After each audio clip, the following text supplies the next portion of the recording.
The hunger ട്രാവലറിൻ്റെ മറ്റൊരു പുതിയ വീഡിയോയിലേക്ക് എല്ലാവർക്കും സ്വാഗതം. എല്ലാവരും സുഖമായിട്ടിരിക്കുന്നു എന്ന് വിചാരിക്കുന്നു. ഇന്ന് നമ്മൾ വന്നിട്ടുള്ളത് ഒരു സ്പെഷ്യൽ കറിയുമായിട്ടാണ്. ഈസിയാണ് ഉണ്ടാക്കാനായിട്ട്. എഗ് ബുർജി കറിയായിട്ടാണ് നമ്മൾ വന്നിരിക്കുന്നത്. ഇത് നമുക്ക് ഉപ്പുമാവിൻ്റെ കൂടെ, ചപ്പാത്തിയുടെ കൂടെ, ചോറിൻ്റെ കൂടെയൊക്കെ അടിപൊളി കോമ്പിനേഷനാണ്. അപ്പോൾ വേഗം റെസിപ്പി നോക്കാം. അപ്പോൾ ഞാനിവിടെ 2 മുട്ട എടുത്തിട്ടുണ്ട്, കോഴിമുട്ട. അത് രണ്ടും ഒരു പാത്രത്തിലേക്ക് പൊട്ടിച്ച് വെച്ചിട്ട് കുറച്ച് ഉപ്പിട്ടിട്ട് നന്നായിട്ട് ബീറ്റ് ചെയ്തിട്ട് വെക്കാം.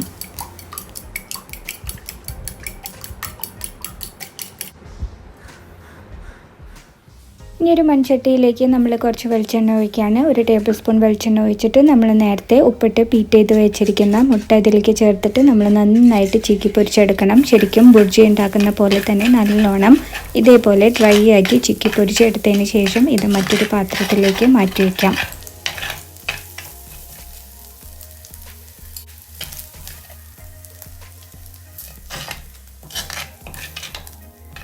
ഇനി അതേ പാനിലേക്ക് കുറച്ച് വെളിച്ചെണ്ണ ഒഴിച്ചു കൊടുക്കുക. അതിലേക്ക് ഒരു സബോള അരിഞ്ഞതും, ഒരു ചെറിയ കഷ്ണം ഇഞ്ചി അരിഞ്ഞതും, ഒരു 5 വെളുത്തുള്ളി അരിഞ്ഞതും കൂടെ ഇട്ടിട്ട് ചെറുതായിട്ടൊന്ന് വാട്ടിയെടുക്കണം.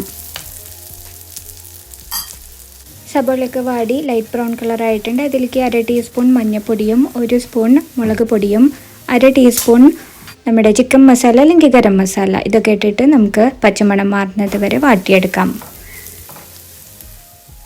അതിലേക്ക് ഞാൻ ഒരു മീഡിയം സൈസിലുള്ള തക്കാളി മിക്സിയിലടിച്ചിട്ട് ഒന്ന് പ്യൂരി ആക്കിയിട്ട്, അരിച്ചിട്ടൊന്നുമില്ല, ആ തൊലി അടക്കം തന്നെയാണ്, അതിട്ട് കൊടുത്തിട്ട് നന്നായിട്ട് വഴറ്റിയെടുക്കുക. തക്കാളി വഴന്ന് വന്നതിന് ശേഷം അതിലേക്ക് ഒരു 3/4 കപ്പ് വെള്ളം കൂടെ ഒഴിച്ചു കൊടുത്തിട്ട് നന്നായിട്ട് തിളച്ച് വരണം.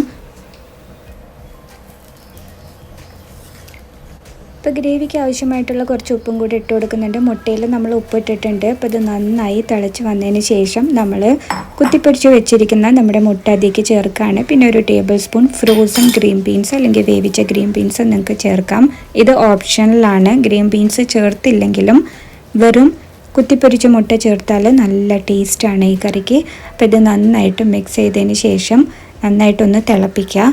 ചാറൊന്ന് കുറുകി വരുമ്പോൾ നമുക്ക് അടുപ്പത്തുനിന്ന് എടുക്കാം.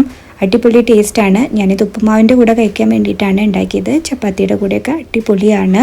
ചോറിനായാലും പെട്ടെന്ന് തയ്യാറാക്കാവുന്നൊരു കറിയാണ്. അപ്പോൾ നിങ്ങളിത് ട്രൈ ചെയ്ത് നോക്കുമെന്ന് ഞാൻ വിചാരിക്കുന്നു. നിങ്ങളുടെ അഭിപ്രായങ്ങൾ കമൻറ്റ് ചെയ്യുക. അതേപോലെ ആദ്യമായിട്ട് വരുന്നവരുണ്ടെങ്കിൽ ഒന്ന് സബ്സ്ക്രൈബ് ചെയ്തേക്കണേ.